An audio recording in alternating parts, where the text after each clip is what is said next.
We don't sit down and figure out what is the end destination that I actually want to get to. Where do I feel like this is good? I'd be good if I could be right here. This is where I want to be. We kind of think we know what that is, but we don't really process the whole thing. And because we don't, it's like getting in the car and instead of going to the grocery store, it's like you're playing bumper cars. You're just in a circle. You have no idea where you're going, what you're doing, or who you're knocking into. You have no clue.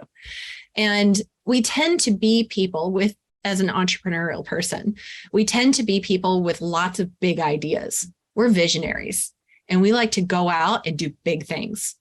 And if they're not serving the end destination that we want to get to, it's not the right thing for us to do.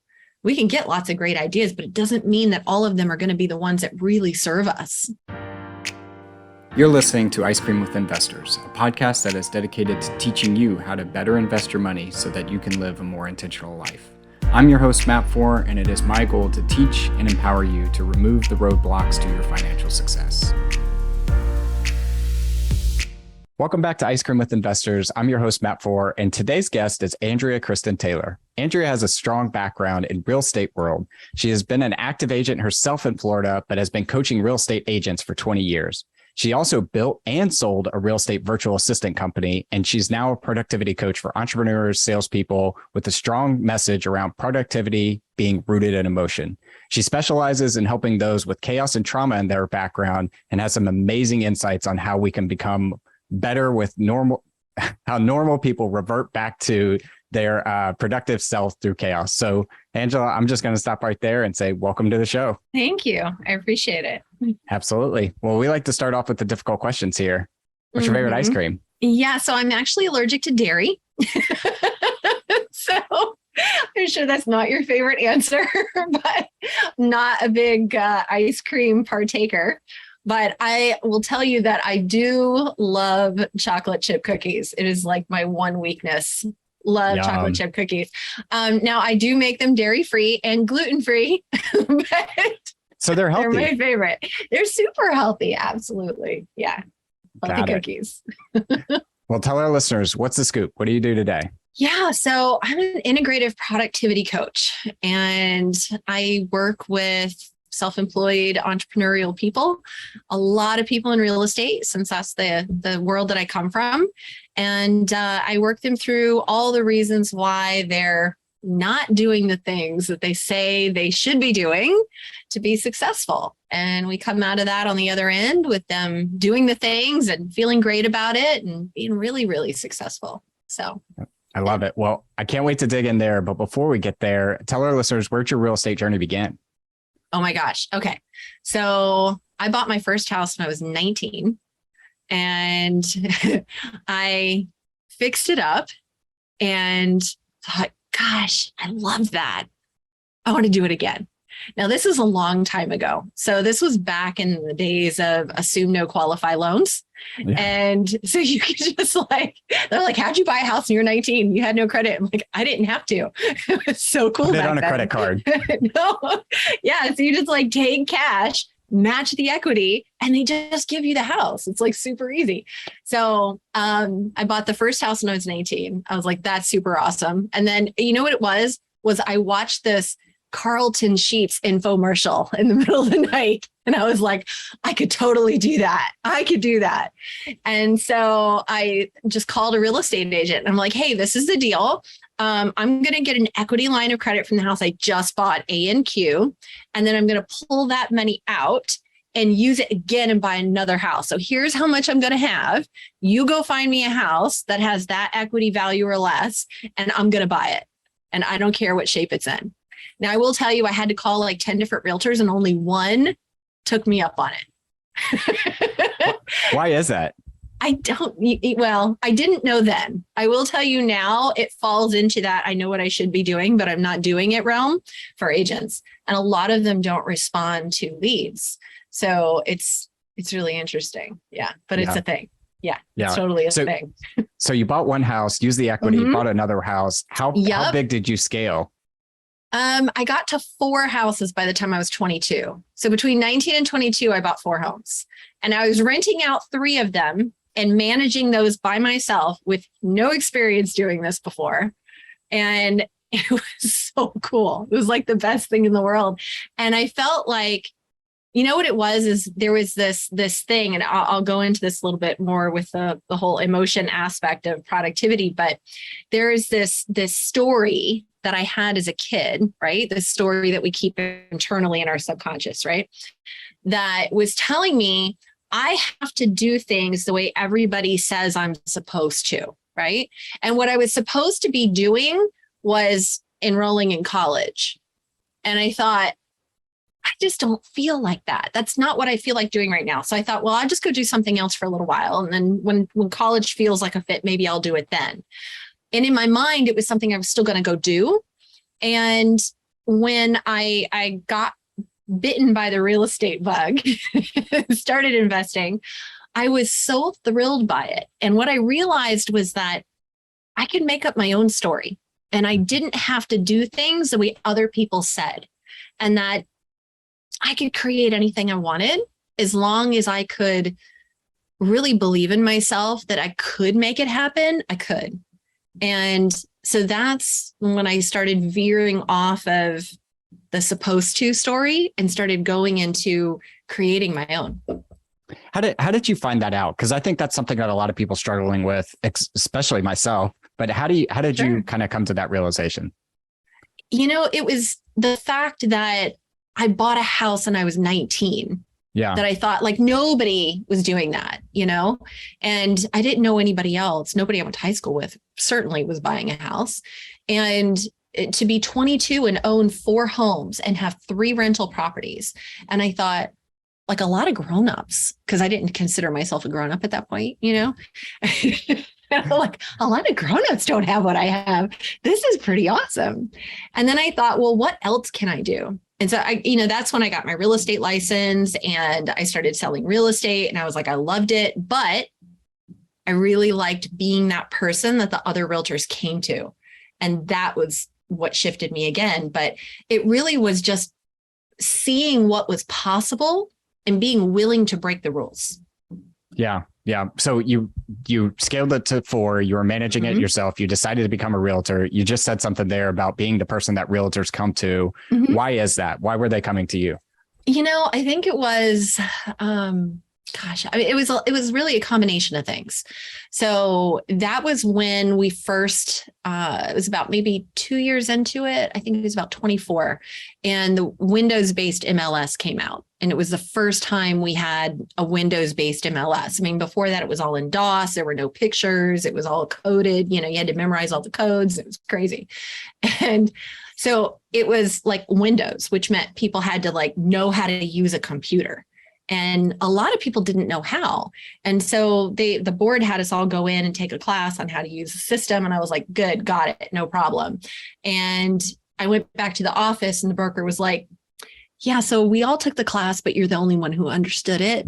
So can you teach it again here? And I was like, sure, why not? You know? And then there were other things that were happening. Like there were agents who were saying, you know, I've got this listing and it's just not moving.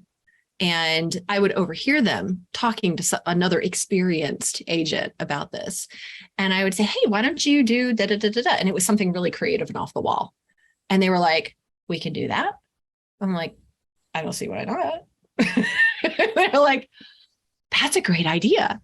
And then they would run with it and they would do it. And then they would sell the house. You know, it was things like, you know, offering a bonus that wasn't just a bonus to agent, you know, and there are certain rules around things that we can and can't do in different states. And this was okay then. And things like, you know, having a 6 months of a housekeeping service to the buyer, you know, something like that. And they would sell the house. And this was Orlando, Florida, where all the homes are pretty much cookie cutter.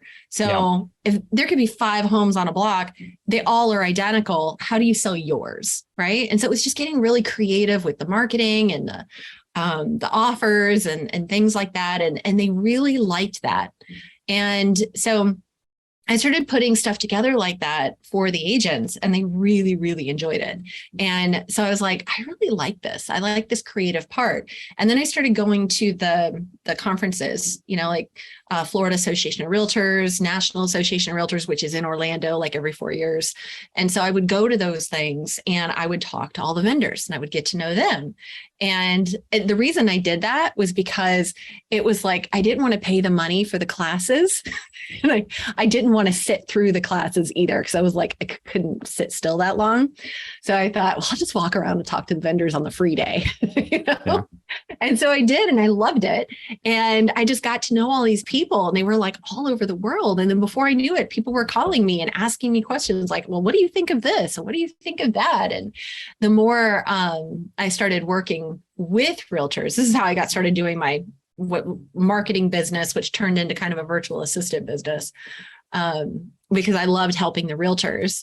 And then I got pregnant with my first baby, and I was like, what can I do where I don't have to like go to an office and I don't have to like climb upstairs? I was 8 months pregnant, showing a house, going, no, I don't want to do this anymore. And so I started this marketing business. So I just literally got the phone book and called every office in it, every real estate office, and said, hey, anybody needs any help with their marketing, their listings, anything like that? And then they patched me through to an agent. And so I had like a couple of clients right off the bat that were local. And then I thought, well, I'm not going to their office, doing everything over the phone, and I'm doing it on my computer from home. I'm emailing them things. I could really do this for anybody anywhere. So I went to the Number One Experts website, numberoneexperts.com, which was they probably are still out there, but it was a place where they would build real estate websites for agents, the kind with the big Palladian window with your face that said enter here. But very they would pretty have ones. Yeah, very pretty ones. And they would have this directory of all the agents that had Number One Experts website. So I just clicked on every single one. And this is before we had spam laws. There were a lot of things we could do back then that we can't do today. And I emailed every single agent that had a website with them. And this is back when we didn't have IDX. So all the listings had to be manually entered. You were only allowed to post your own listings to the website. And I emailed them all. And within 2 weeks, I had 10 clients that were all over the country. And these were like the really top agents in their field, in their local area, because they were the ones who had websites, and most people didn't back then. And so I just emailed them all, got 10 clients, and then just kept emailing till we got to the point of 40 clients. Some of those clients were brokerages. And I ended up having to hire 10 other people to do all the work. And so we were, writing listing copy, posting listings to websites, updating stuff, calling leads for them that they would have come in off their website. I mean, that sort of thing. And it went really, really well, until I was just sitting on the phone doing what I called customer service, which was helping my agents through all their problems. And somebody was like, wow, this is so great. This is better than my coach. I'm like, coach, what's that? What is that? Yeah. Yeah, what's that? And they're like, like what we just did here. I'm like, you pay somebody for that? Like, yeah. I'm like, thank you very much. And then I started researching. And that was 20 years ago. I've been coaching ever since. So I want to get back to you emailing people. How did you assess whether you were effective or not? Did you say that, hey, I'm going to email these people, 20 people at a time, and redefine my script? Were you emailing them every other day? Like, how did you kind of refine that process as you grew? To be honest, I didn't think too hard about it. I wrote up one email. I sent it to as many people as I could stand to do in one day. And then I just kept doing it until I got through all of them. And it took me 2 weeks. Yeah. And 10 people responded yes. And I think that's what's interesting about like virtual sales, specifically as we're in this interconnected Zoom world today, is it's really just a numbers game. As long as maybe you talk about this in your coaching, as long as you're not going to get your feelings hurt from a no, you can keep going to the next person, and that's going to get you closer to a yes. Yeah. And, I mean, even when I was in real estate sales, right? And back then they didn't have training programs, and they didn't have a lot of coaching and things like that back then. So, for me, when I first got my real estate license, and I went to my broker and I said, so if I get a buyer that wants to like buy a house, what do I do? And he literally did not look up off of his desk. He just pointed across the room to his file cabinet. And he said, take one out of there and copy it. And I was like, okay. And so I just sat there all afternoon going through contracts and studying them and learning them. And when it came down to it, I figured it out. Like that's what we did. That's what training was apparently back then. And so I didn't mind calling people. And I would call people that were for sale by owners, expired listings, things like that, and I got a lot of people that would get angry and hang up, and I just thought, I'm just gonna have fun with this. I don't have anything to lose, so they'd hang up on me and I'd call them back. I'm like, I'm so sorry. We must have gotten disconnected. And they're like, no, I hung up on you. And I'm like, oh my gosh, you having a bad day? What's wrong? I'm so sorry. And they're like, these stupid realtors keep calling me and you're just another realtor. I'm like, well, let's talk about this a little bit. And then they'd actually open up and like pour their hearts out to me, and it was funny because I remember I would just took a very non-aggressive approach to it. And I was just like, listen, I'm here to help you. If I can answer some questions for you, if I can help you out, maybe I can give you some advice, I'm happy to do it. And I would do that over the phone. And then it would be calling them back. And I say, hey, you want me to stop by? How's your open house going? Let me stop by. I'll take a look. I'll see if I can think of anything that might help you get it sold faster. And then it was, here, let me drop off some paperwork for you. Here's some blank contracts. This way, if you need any help, you have any questions, let me know. If you get a buyer, great. Here you go. This is how you do it. And they were like, wow, you've been so helpful. And then when they needed to list it because they were so tired of it and it was going nowhere, they called me.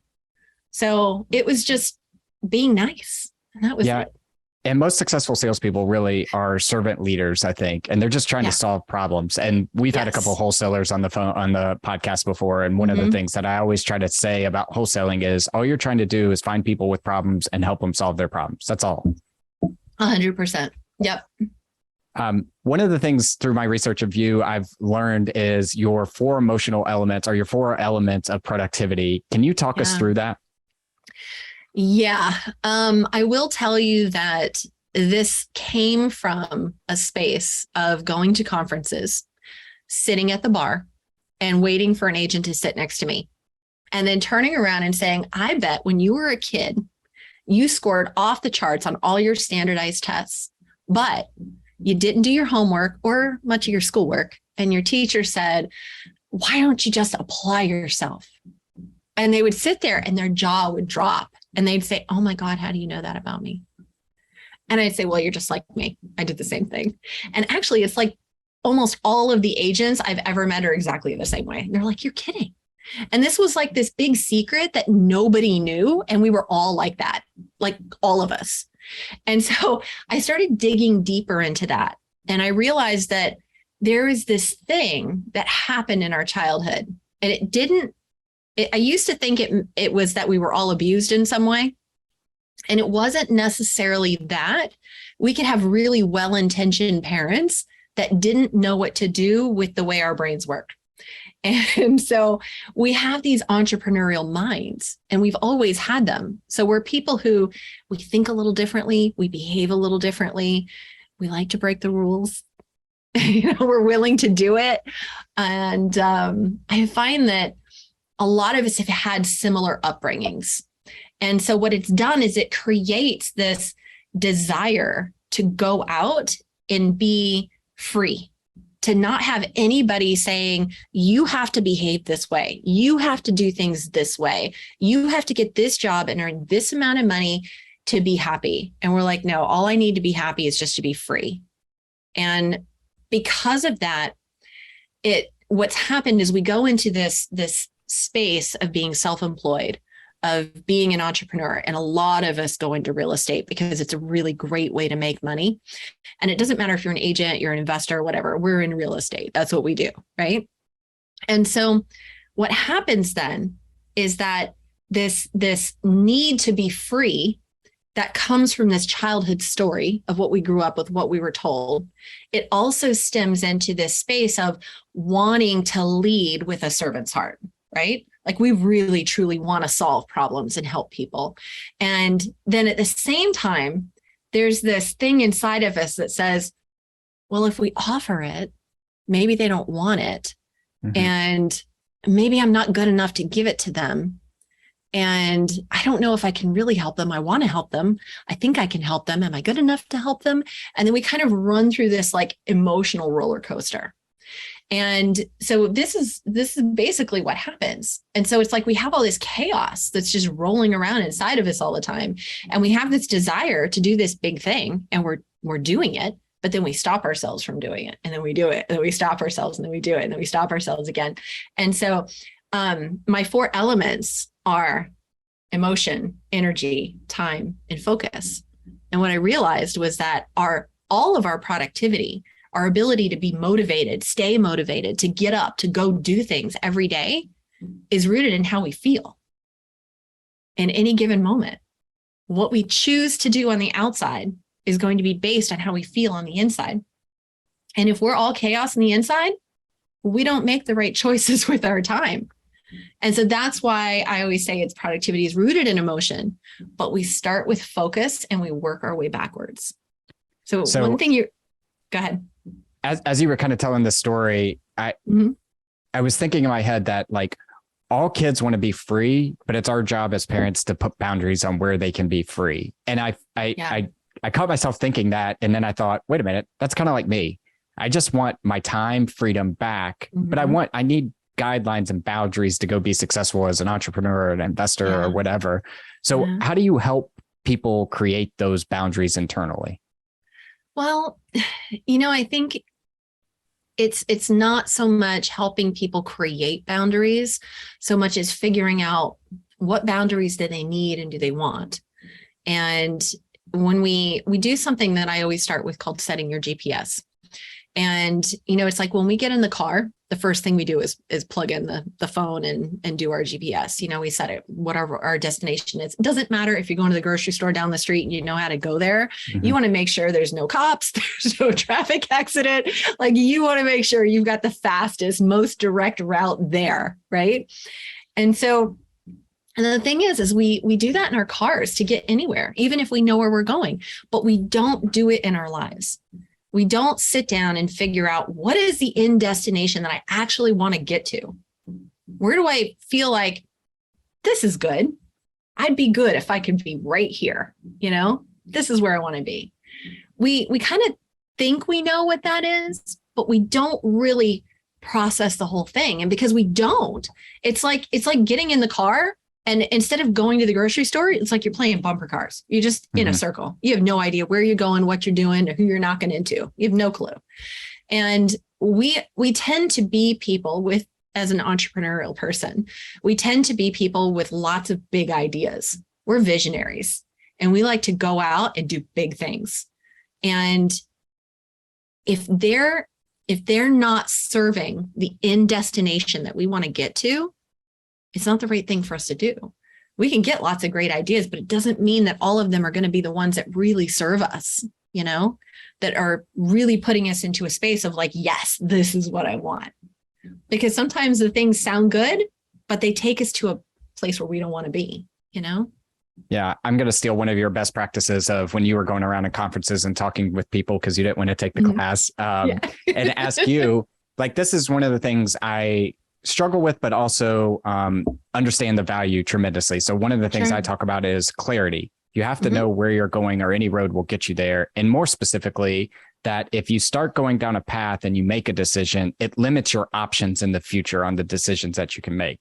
So this idea of setting an internal GPS is really appealing to me.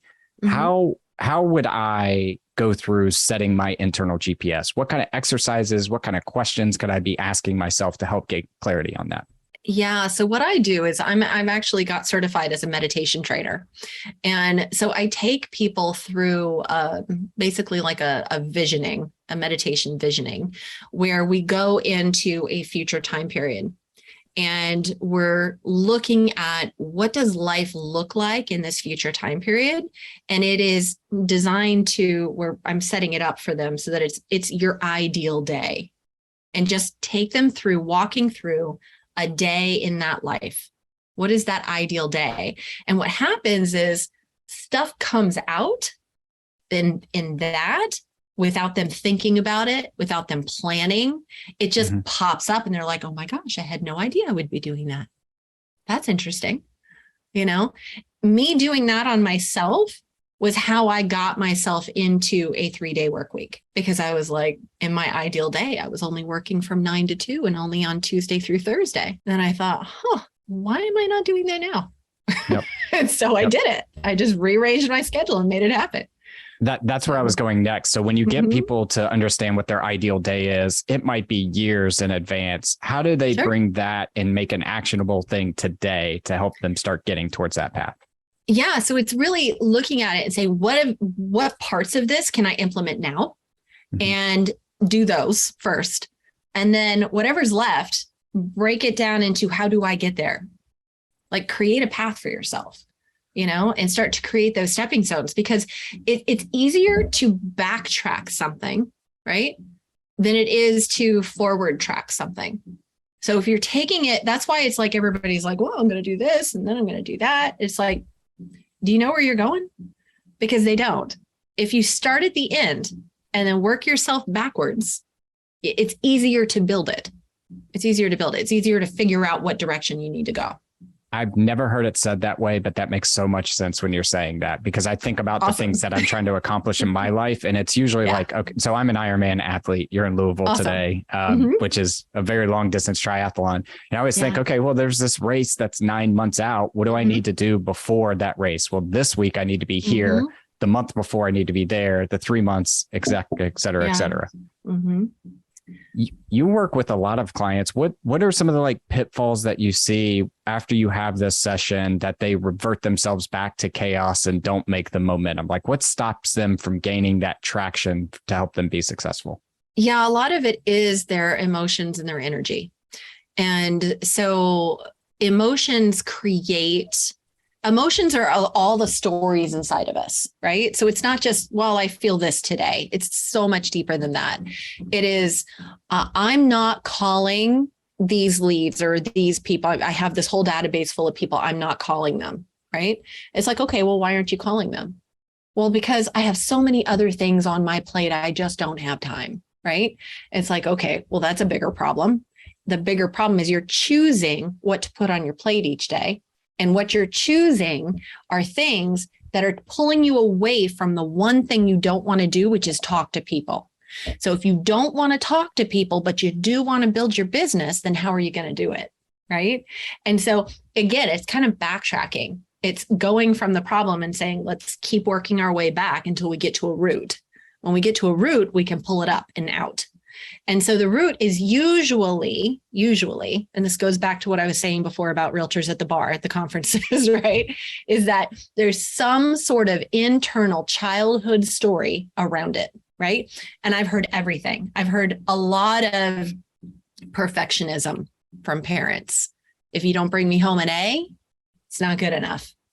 And then there's this fear. If I don't bring this person my A, then they won't want anything to do with me. And this guy over here, that top agent leading this big team, he's the A. I'm not the A. I shouldn't even bother. That's what's going on in the subconscious. They're not aware of that. It's just what's going on in the subconscious. Consciously, what's happening is they're putting all the other blocks in front of their schedule. So they just don't have time to even bother making the call. Yeah, I 100% agree. And I catch myself doing this sometimes. I catch myself doing the busy work that I know actually does things and checks off boxes, but it actually doesn't move where my initiative or the thing that I'm trying to do forward. How would you suggest if I've identified that, if I'm sitting in that shoes saying that I had to bring home that A or whatever it is, how I overcome that then? Yeah. You know, a lot of overcoming it is just the awareness of it. And I mean, there's a lot of things that people do, you know, I mean, I've seen people try even things like hypnosis, right? To try and rewire the beliefs. And there's nothing wrong with that. That works, right? But the thing is that just having awareness of it and then catching yourself in it. If you can catch yourself in it and say, oh, this is that story. And as soon as you recognize it as a story, you get to tell yourself a different one. Yeah. What is the truth here? You know, and that's why I highlighted what you were saying earlier around just emailing a bunch of people and getting people all across the country, is because I think sometimes we think about ourselves bringing home the A to a parent, to a client, and not calling them because we want to bring home that A. But when we recognize it is a story, and if you bring back a C to that client, then there's 1,000 more that you can go bring an A to. So it's really not defeating yourself over a small defeat and thinking about it in the bigger picture. Well, and the thing is too, is looking at it and saying, is it really a defeat? Even if a client says no, is it a defeat? You got through a no, you did it. It's bound to happen. Yeah, exactly. And it's like, and there's so many reasons for people to say no. And a lot of times it's just because they haven't even given you a chance. They haven't even given you a chance. So it's like, okay.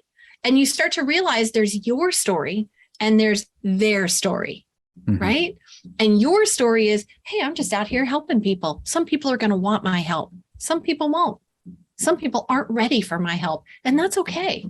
That's their story. Right. Yeah. And so you tap into their story. And that's what I did when I was calling them for sale by owners, and they'd hang up on me, and I'd call them back. I'd find out, what's your story? I wouldn't take it personally, but not in the sense of like, I'm not any kind of a person who's like cold or unfeeling. Like I'm like the deepest emotional person you can imagine. I cry all the time, like all the time. It's like Jude Law in that holiday movie, he's like, I'm a huge weeper, And so it's like, I can't just have that person say no and not feel anything.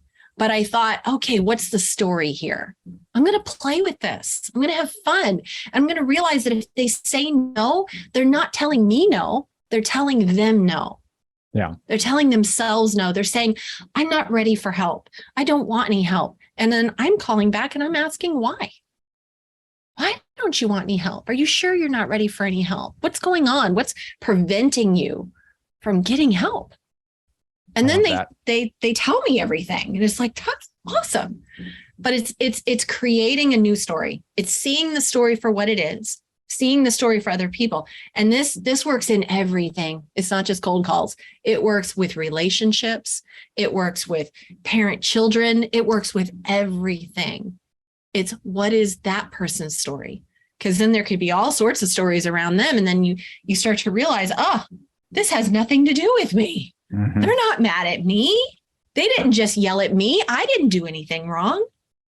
Wow, they're hurting, or they're upset, or this is going on, or they're stressed about that. We always think it's us. That's one of the things I'm going to take away from this conversation the most, is they're not telling me no, they're telling themselves no. I want to ask you a semi-personal question that I've heard you talk about on other podcasts. Is you found yourself in a situation with 2 children on the floor crying about a situation, and you were able to pick yourself back up out of that and create the life that you have today. Yeah. Going through 2020, I felt like a lot of people were in that. And then in 2021, we were in the clear. And now if you read the headlines, the inflation, the job cuts that are out there, et cetera, many people might be finding themselves in that spot, an unexpected spot where they're in the gutters of wherever they are in life. Talk us through how if you feel comfortable telling the story, tell the story, but talk us through how you were able to pick yourself out of your moment to go be successful as you are today. Thank you. Yeah, no, I love this because, everybody finds themselves in some version of this situation. Right. And so for me, it was like, I was a single mom. Okay. So I'd been married for a long time. We were together for 13 years. We had a 5-year-old and a 2-year-old. And my now ex-husband we were in counseling because we were having trouble. And so our counselor diagnosed him as bipolar. And she said, you are textbook bipolar. Like, we got to deal with this. And he got up and said, you're trying to ruin my marriage, and walked out and refused to ever go back to counseling. To this day, he has never done a thing to help himself with his bipolar disorder. And so I realized, and this is something that the counselor told me, she's like, you have to make a choice. You're either going to leave. He's going to make it really hard for you because he doesn't believe he has this problem. He's going to blame it all on you. Are you going to be strong enough to walk away? Or are you going to stick with him and allow this to continue? And I was like, I'm not doing it. I'm going to leave. And so I did. And it was really, really hard. And then the whole real estate market tanked. And I was like, all my clients are real estate agents. What am I going to do? And it was just like, it was in that moment, I was thinking, God, I don't know what to do. Like I'd never done anything but real estate my entire adult life. I skipped college. There was like nothing. And I'm going, what do I do if I can't do real estate? What now? And I was like just a wreck. I couldn't pay the bills. I couldn't keep a roof over our heads. There were times when we would have to pick up and move because I couldn't afford to pay the full month's rent when it was due, but I could pay a proration on a next place. And it was cheaper to just get my stuff and leave. I mean, that was really hard.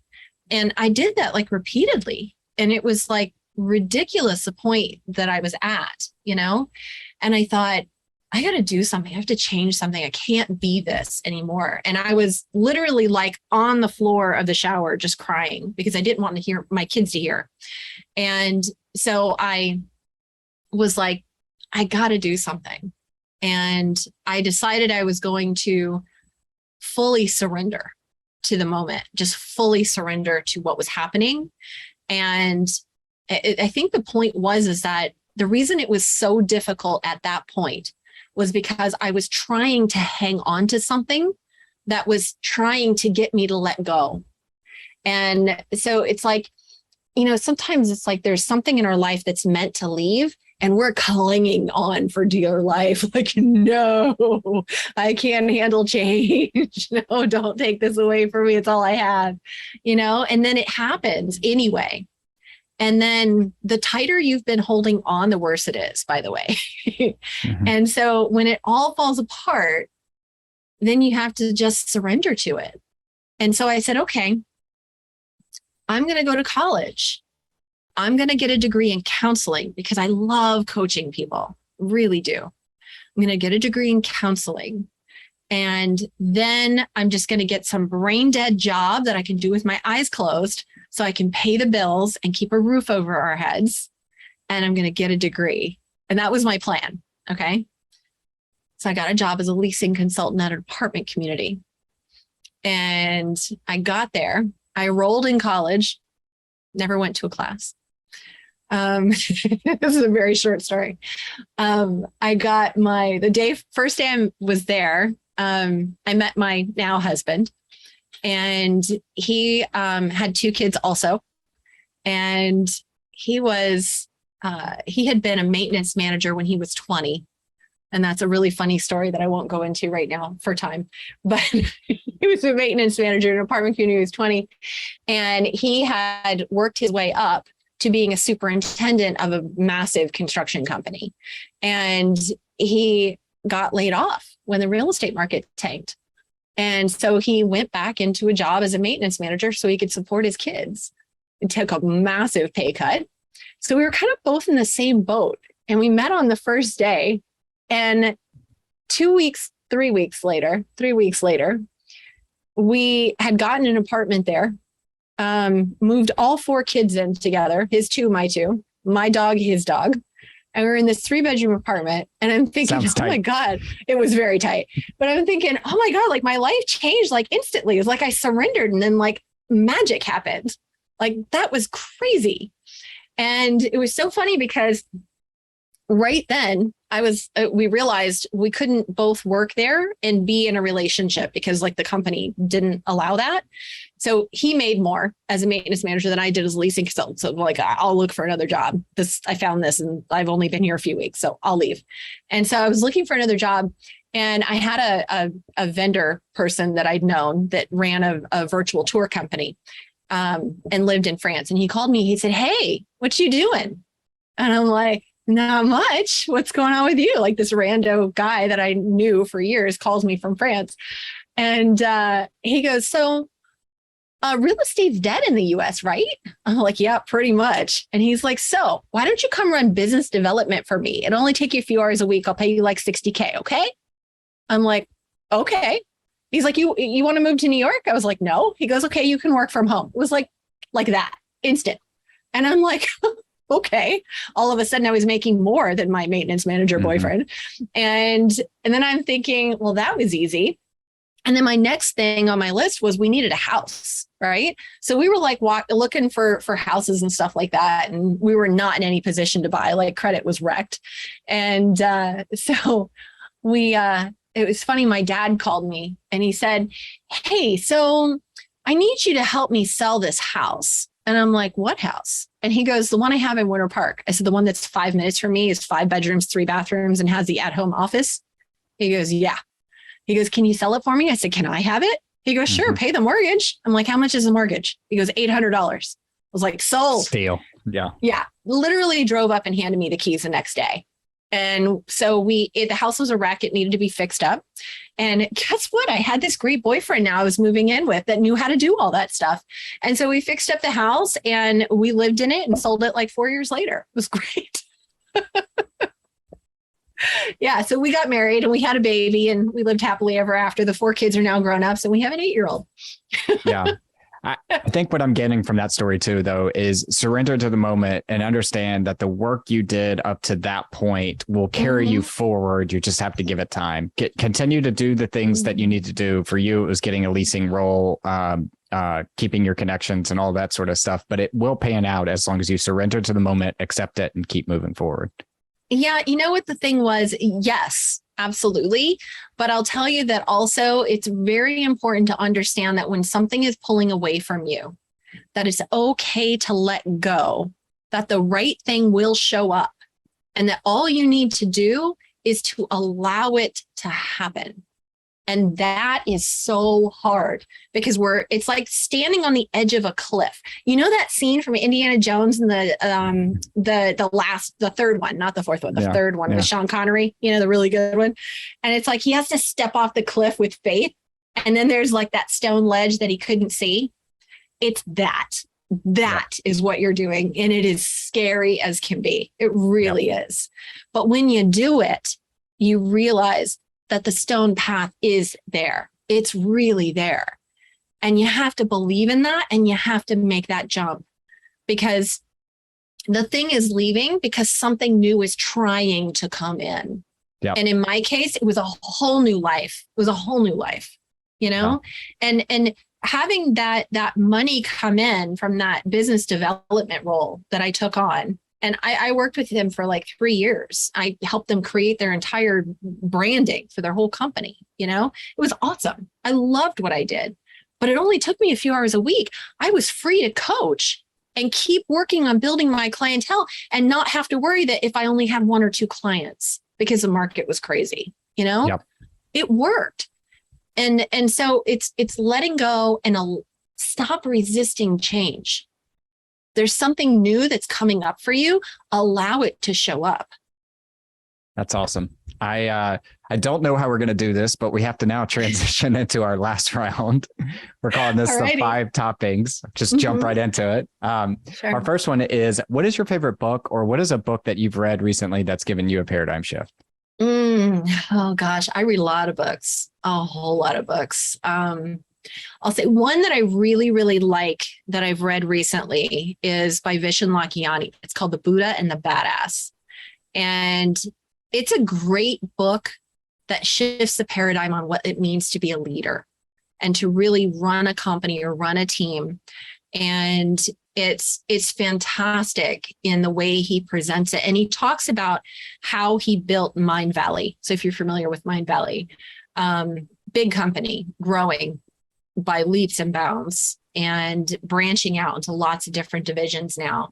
And he talks about how he built it basically from nothing and from being in that surrender moment and having to shift.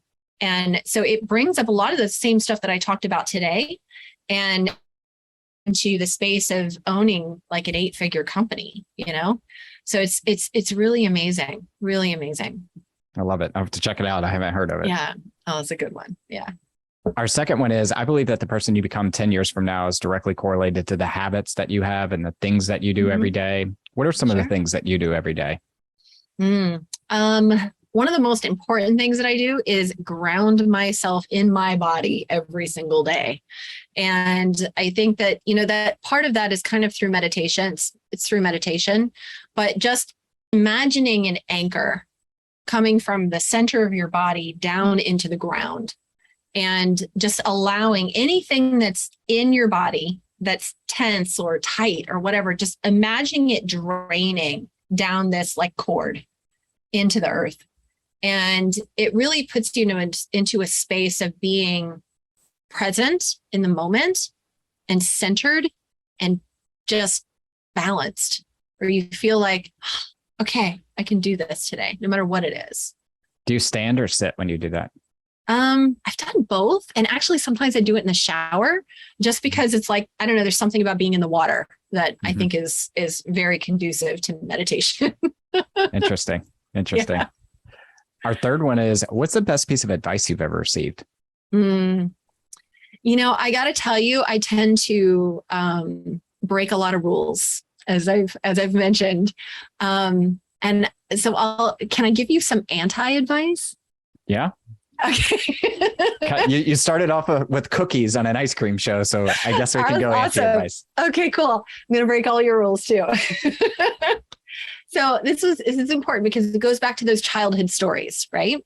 And so, and our parents' generation, they felt that being strong meant not showing any emotion, not sharing anything of yourself, And as I mentioned, I am a real weeper, right? I cry all the time. I'm very emotional. I'm very proud of that, because the thing is that I learned when I was a kid, because this is the advice my mother gave me. Okay.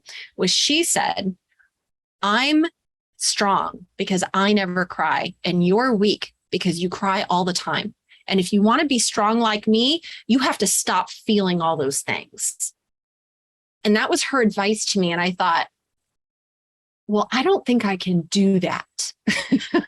That's not going to work out for me. Mm-hmm. And I realized that the reason why was because the reason I cried all the time was because I wanted to feel my emotion so I could move through it quickly and be on the other side of it. And my mother would bottle up everything, and then she'd blow like a volcano if you said the smallest thing. And I was like, I don't want to be like that.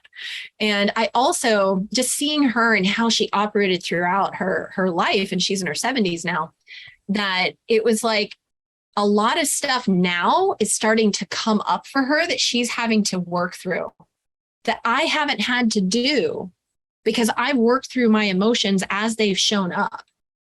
So I'll say the anti-advice that I had has turned into what I would say is allow yourself to feel your emotions, allow yourself to move through them, and don't let anybody tell you that you're weak because you're emotional. It's your biggest strength.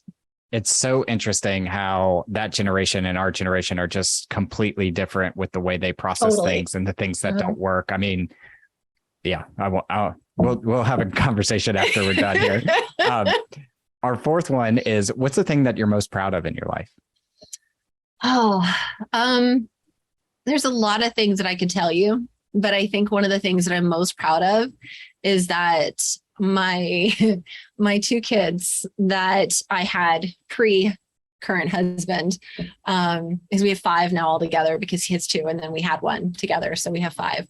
But my 2, now that they're grown and they're adults and they're on their own and they're independent, I've had conversations with them about that time period and being so broken and having to move all the time and all of that. And I was never afraid to show my emotions in front of my kids, where to the point where if I was crying, I didn't want to hide, and that was kind of that decision I made in that shower moment, because I was in there hiding. So I didn't want them to think anything was wrong, and I got to a point where it's like, I'm not going to do that. I'm going to be honest with them. And so I would cry in front of them. And then they would ask me questions, why are you crying? Is everything okay? I'm like, you know what? It's not okay right now, but it's going to be. And here's why. And then I would tell them things, right? And it would help me feel better. And then they learned, and I didn't know this then, but I do now because they've told me, is they've said that I set such a strong example for them that they could get through anything. It didn't matter what it was. And that we always had each other, and that I was doing everything that I was doing, and I was doing it all alone because I had no help. And they said that they saw that, and they saw that strength, and it made them realize that they didn't ever have to be afraid of anything, you know? And I just think, God, like I did that. I didn't know I did that. I didn't intend to do that, but that's cool. That's really cool.